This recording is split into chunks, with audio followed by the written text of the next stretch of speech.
the law should be bent. That was the context, Mr. Justice. I heard it, Your Honor. I saw it on And if you hear it from no less than the Secretary of Justice, abrogating all the cornerstones of our belief in ourselves, in our Constitution, then you still include him as an applicant to the Ombudsman. Somebody who will preside over the lives, the properties and liberties of every citizen of this country. You take light of that. The JBC will take light of that, Mr. Justice. the majority considered it as slight. So the majority The majority. took light of the opposition of a senator of this republic, Mr. Justice. That is a fact, Your Honor. And 6 of them, based on their discretion, the opposition is not worth it. Is that it, Mr. Justice? I am certain that you are aware that there are disbarment cases filed against Secretary Remulla. First, on the 23rd of September, Attorney Topacio filed.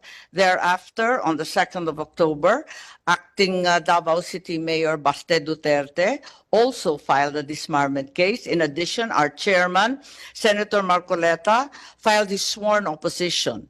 But in the short list submitted yesterday to the Office of the President, it still included the name of Secretary Remulla. Why is that so, considering that there are 2 pending disbarment cases and a sworn opposition? He was able to secure a clearance with respect to the criminal cases. And then with respect to the disbarment, they were considered one and the same act by the body. Very clear that the JBC requires that an applicant should have no pending administrative or criminal case before any office. Considering that Secretary Boyeng Remulla was included in the list of nominees, despite having pending cases and issues touching on propriety, would you agree that such inclusion may cast doubt on your council's adherence to the constitutional requirement of recognized probity and independence? We were aware of that. Senator Pangilinan was there, and Congressman Luistro was there when we considered the first issue of whether a candidate is disqualified or not. So in the case of Secretary Remulla, he was able to submit clearances Is that from it, the Mr. Ombudsman. The law. The floor is now open for questioning. There be any? Senator Marcos. Yes, Mr. Chair. Thank you very much, Justice, and welcome to the Senate and the Commission on Appointments. My first question is very simple. Is the exercise of the JBC's functions of shortlisting candidates for the judiciary ministerial? Is it merely ministerial, or does it involve judgment and discretion? Your Honor, it involves judgment and discretion. With respect to the disqualification, there are automatic disqualifications if you have pending cases. But when you meet the criteria and you're not disqualified, then discretion comes in. There are so many factors to be considered by a member in considering an aspirant. Is not only his bar rating, his academic records are also looked into, his experience as a professional, the honors, the awards he garnered, his reputation also, his integrity, Thank and you. his record. Thank you very much, Justice. In other words, the JBC is not a mere rubber stamp Is that correct? I mean, its job is not merely to ensure that it ticks off all the requirements or deletes in the case of disqualifications. So otherwise, the Constitution wouldn't require such stringent qualifications for one to become a JBC member. Isn't that correct, Paul? Isn't it though before applicants should have already qualified on the last day of the application? I heard this is the practice for regular applicants for the judiciary, the RTC. Why change it for some people? Why does the JBC keep changing its rules? Does the JBC favor someone? Why qualify an applicant on the very last day of final deliberations? I refer to the case of Attorney Logan, who was only issued an ombudsman clearance on October 6th, the same day the shortlist was released and sent to the office of the president due to 2 pending ombudsman cases. Why were the rules suddenly changed in her favor? Actually, Your Honor, when we publish the announcement inviting applicants for we invite the public to report, to comment, to endorse or oppose the applications of those listed applicants. Not all submit their oppositions on time. There are those who submit their clearances when they apply. There are those who reserve or they ask for time to submit their clearances. And after that, there are also oppositions, complaints against the applicants. And in our experience, most of the complaints they're not that serious as to disqualify a candidate. So we consider every opposition, we ask them to comment, to comply with the due process requirement of the Constitution. So they are asked to comment. The last day, because of our experience of complainants or oppositors filing their complaints and opposition during the last week or the last few days of the final deliberation, we deem it unfair if we will automatically disqualify them. Justice. So we have to study if the matter is very serious or not.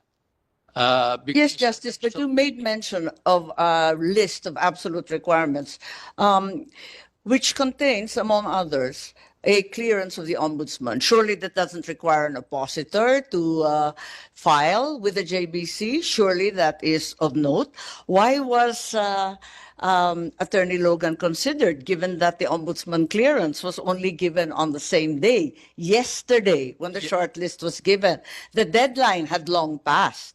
Why is the JBC changing its rules to favor certain people? It's still within the rules, Your Honor. Before the voting, they should, if they can submit a clearance, they can be qualified and can be Even on the same day, Paul. same day. Because they're given to understand that the required documents are supposed to have been submitted in September, as is usual with regular judges in ordinary courts. Yes, sir. With respect to judges, we have considered it to be the last day because there are so many good judges. So there's a distinction, Paul. When The they are- ombudsman is special, and regular judges have to comply with the rules. No, they have the same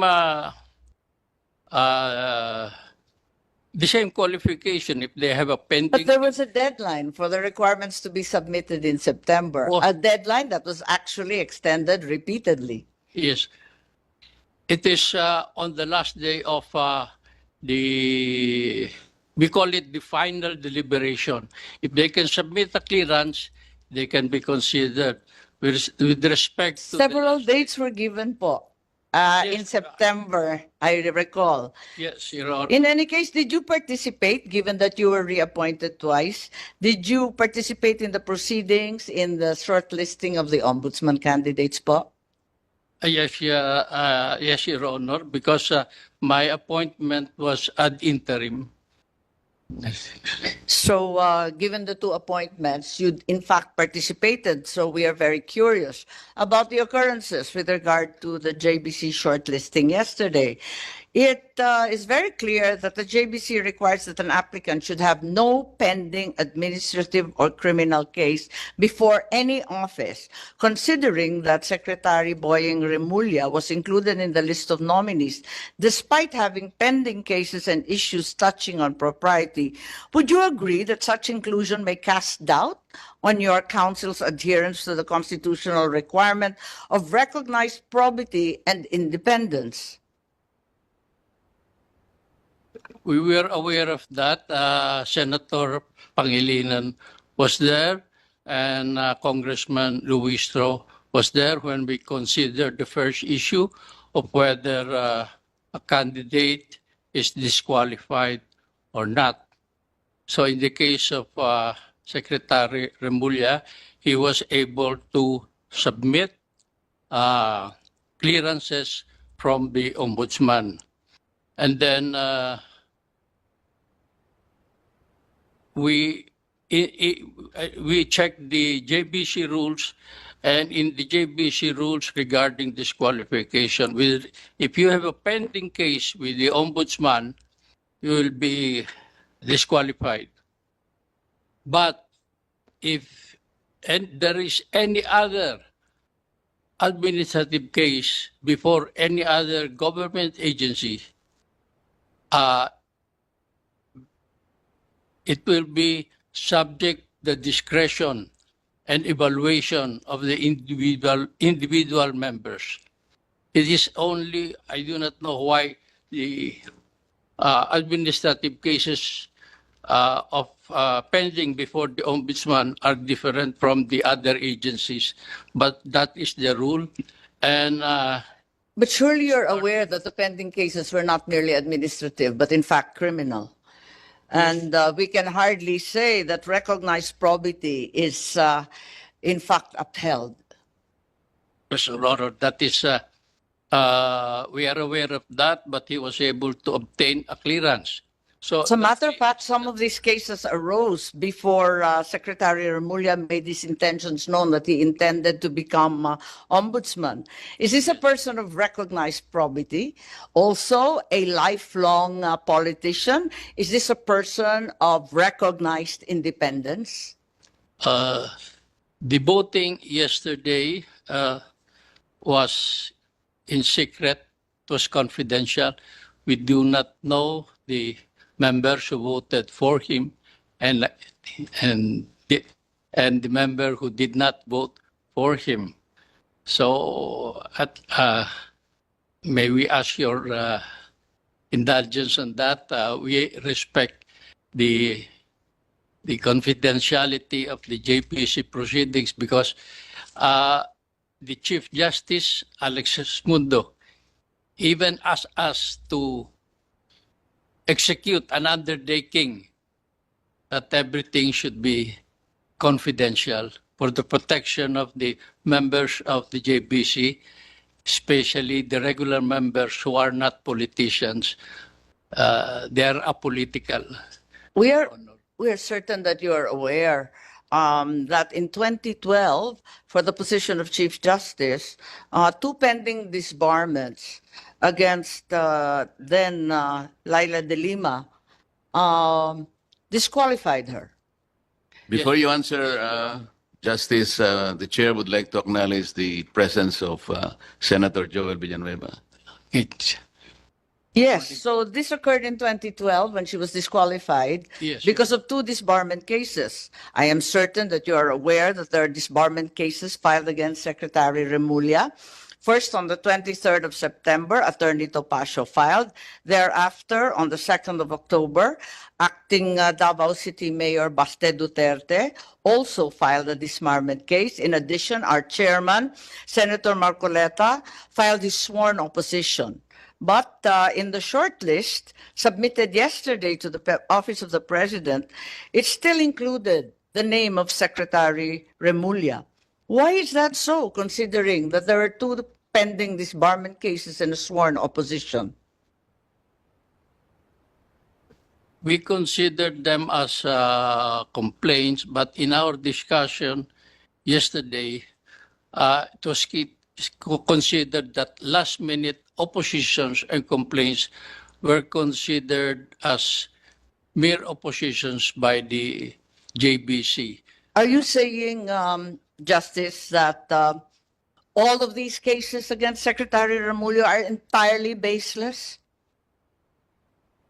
No, it's still ongoing, but in the minds of the members, there were. You admit that they were still ongoing, certainly. Yes, yes, Uh, yes, Your Honor. You can hardly say that he is qualified. You yourself said if there are pending cases, and Yes. you said that they are ongoing. Ongoing. How could you have disregarded them and included him in a short list? Uh, You can form your preliminary judgment or opinion on the cases for purposes of JBC proceedings, right? Yes. Are we saying that these are baseless? Is it not clear that the case I filed at the Ombudsman was dismissed by the acting Ombudsman Vargas on the sole ground that the Supreme Court would raise prejudicial questions? Certainly, the Ombudsman didn't tackle the merits in any way. Hence, the JBC should have considered it and given it more weight. Was considered by all the members of the JBC, but we do not know the reasons of each and every member. The JBC. For your reasons as a member, how did you justify his inclusion?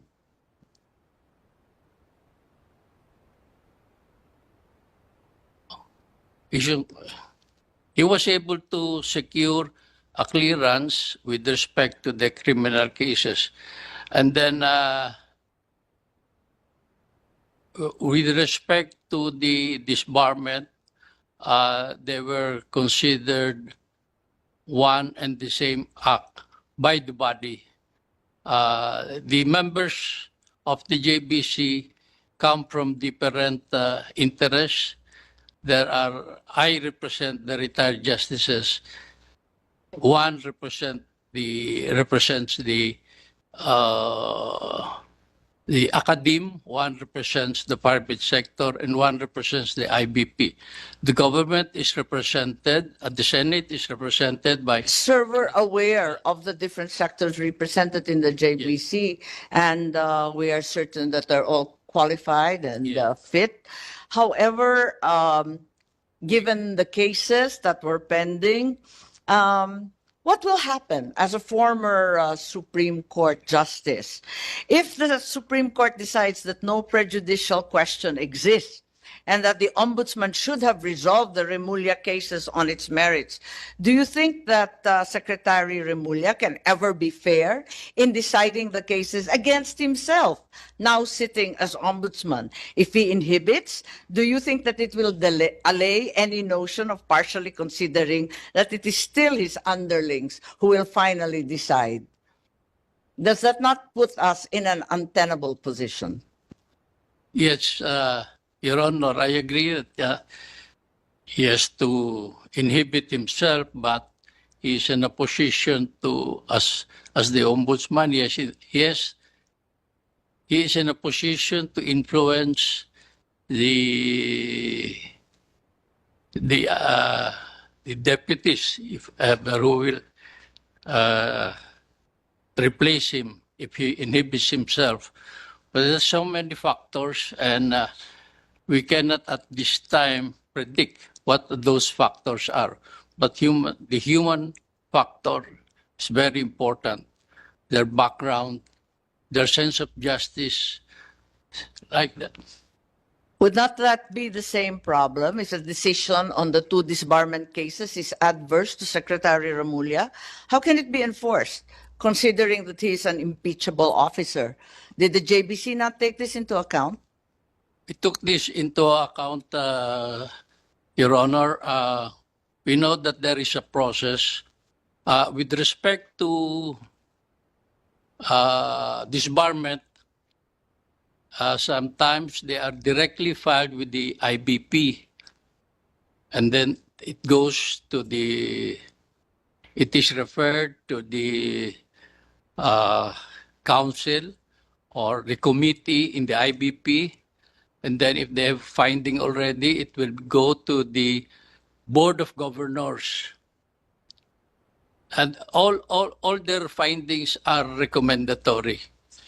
It is after the Board of Governors of the IBP, they will recommend to the Supreme Court. The Supreme Court will be the final arbiter. Yes, Justice Mendoza, we're aware of the process. Merely that it appears that the JBC did not adequately take into consideration all these issues. We are aware, Mr. Chairman and Justice Mendoza, of the tremendous pressure upon the JBC. However, it's apparent that the JBC subverted its own rules and really performed extraordinary leniency in the case of at least two applicants, by which we're totally perplexed and rather alarmed for its future performance. That's all, Mr. Chair. Thank you very much, Justice Mendoza. Justice, a few questions from the chair. Is Your Honor. In the previous rules of the Judicial and Bar Council, those with pending cases or pending complaints are automatically disqualified. The case in point is that case of then Senator, now Congresswoman Laila de Lima. Because of her pending disbarment case in 2012, she was automatically disqualified.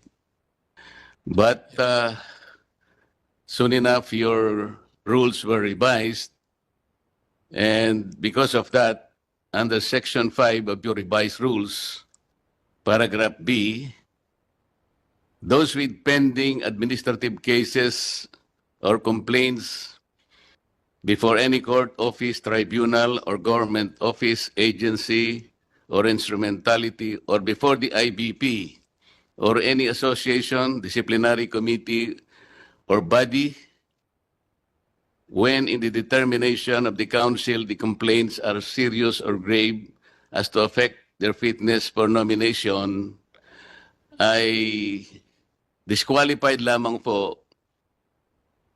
But again, kung madidetermine ng council na yung complaints are serious or grave as to affect their fitness for nomination.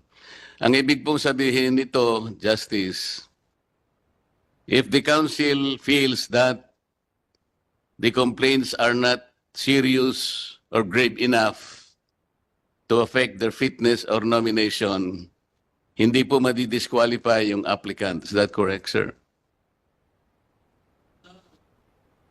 With respect to disqualifications, there are automatic disqualifications like if you have been pending cases in criminal cases in the courts. And Yes, Justice. with Ang respect- sinasabi ko po yung sa Section 5, which Yes. says the following are disqualified from being nominated for appointment in any judicial post or the position of ombudsman, deputy ombudsman. Yes, Ito pong sinabi ko, pero ang kolatilya po, when in the determination of the council, the complaints are serious or grave. Ibig sabihin po, kung hindi serious at saka hindi grave, hindi po siya madi-disqualify. po, That's correct, sir. it pertains to the administrative cases po. if it is pending in the ombudsman, an applicant is automatically disqualified.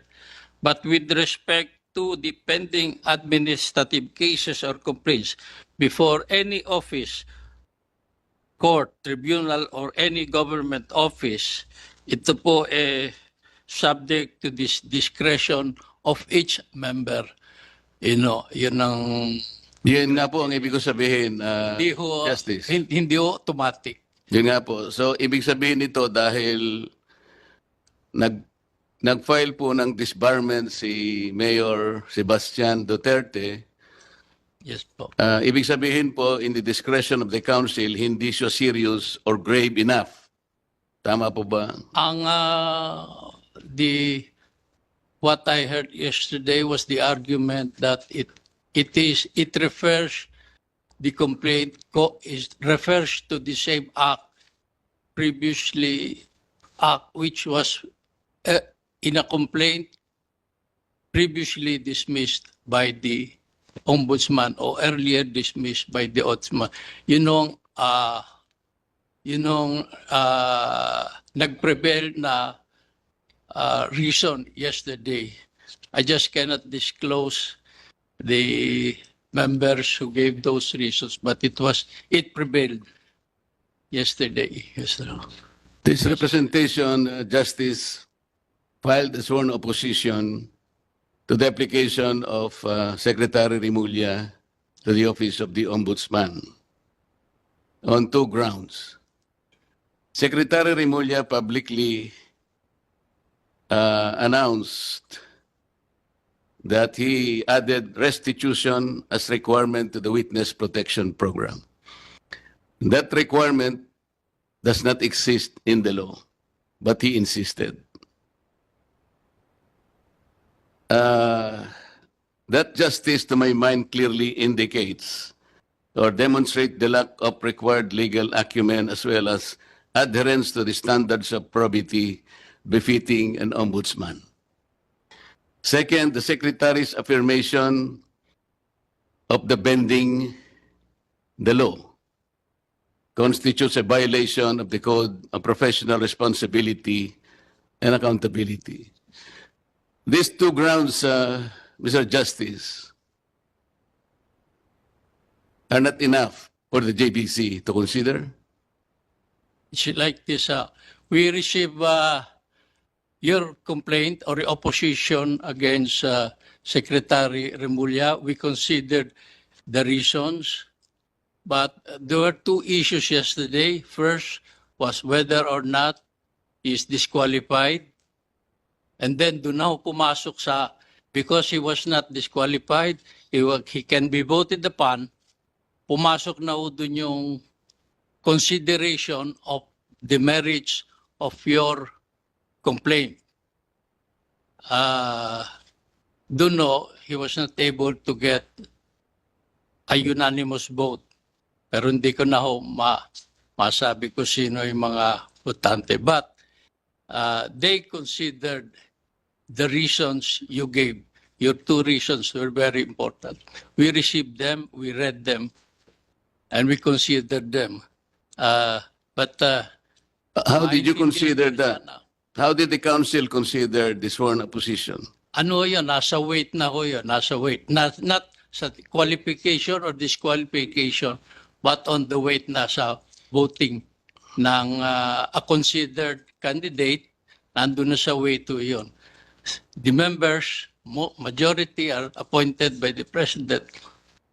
They considered that it is, they voted, the majority voted for him, so they did not give it much weight, or the opposition. Mr. Justice, one of the overarching principles that guided the creation of the 1987 Constitution is the desire to promote the rule of law, as is stated in our own preamble. Pag sinabi po nating rule of law, this is the guiding post.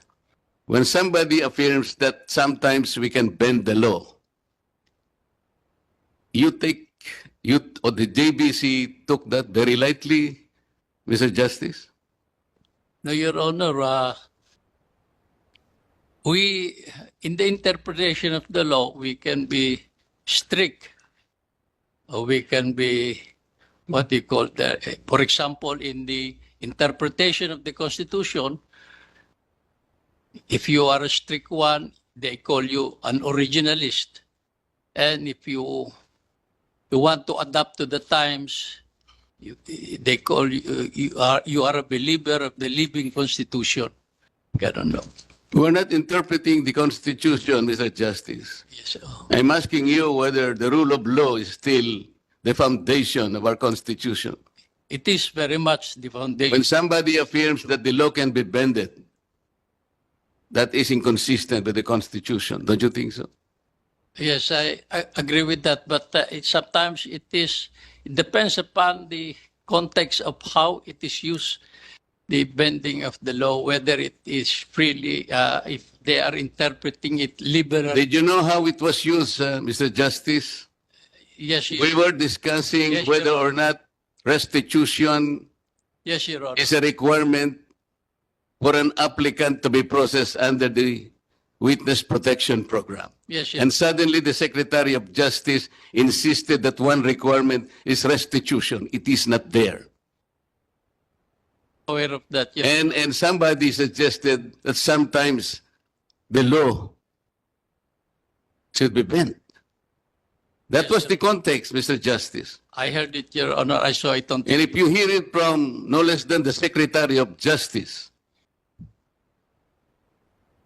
abrogating all the cornerstones of our belief in ourselves, in our Constitution, then you still include him as an applicant to the Ombudsman. Somebody who will preside over the lives, the properties and liberties of every citizen of this country. You take light of that. The JBC will take light of that, Mr. Justice. The majority considered it as slight. So the majority The majority. took light of the opposition of a senator of this republic, Mr. Justice. That is a fact, Your Honor. And 6 of them, based on their discretion, the opposition is not worth it. Is that it, Mr. Justice?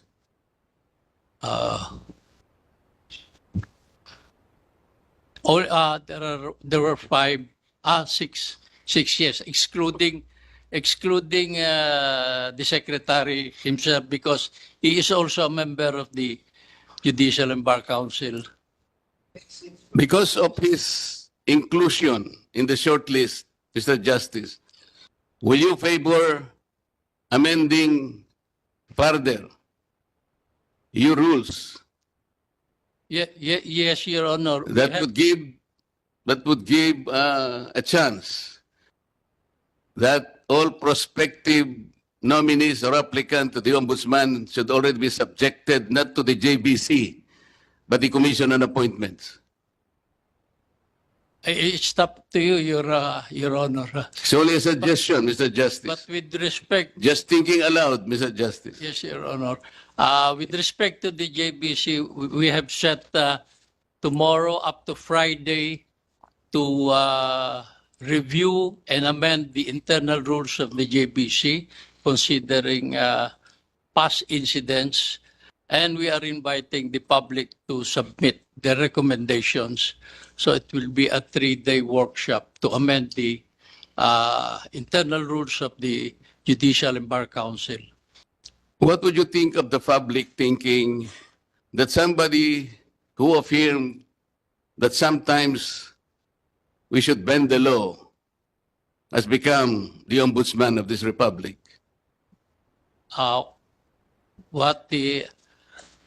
I do not have time really to read the social media, but my position is different.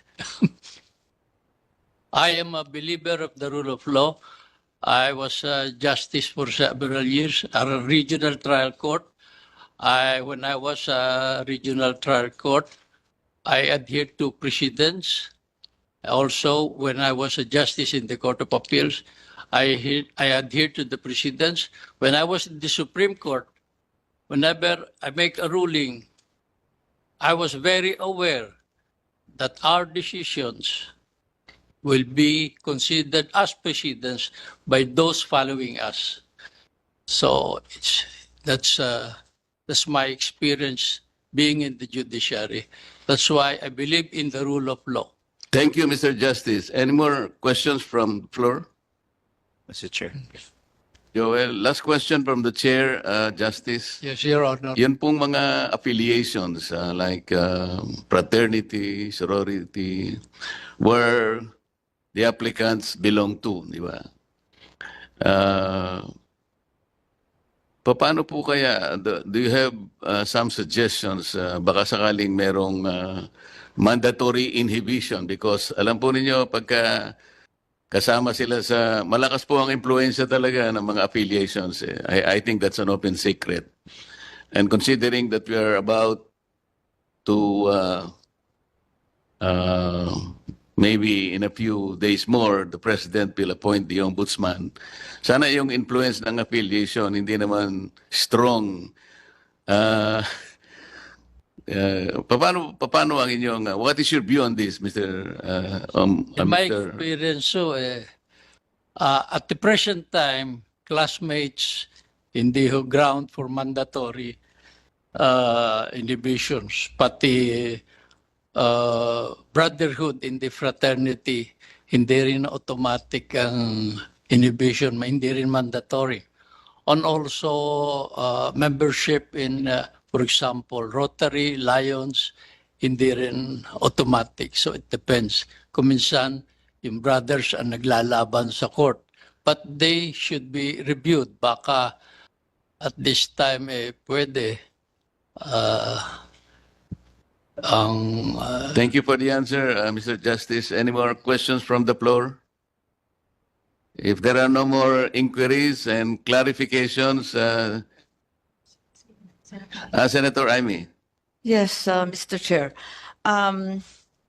Thank you very much, Senator Marcoleta and Justice Mendoza. I am, however, deeply disturbed, nay, alarmed by the responses of Justice Mendoza to the questions of the chair, of Congressman Garbin, of Senator Villanueva, and those of myself, casting a doubt on indeed the probity and independence of the Judicial Bar Council.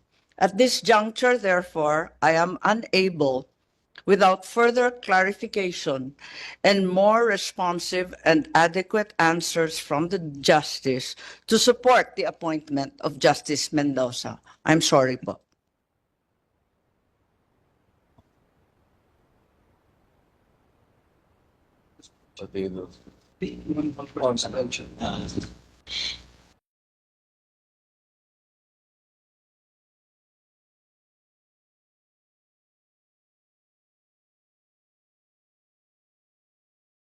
Mr. Chairman, may I ask for a minute suspension? Yes, sir.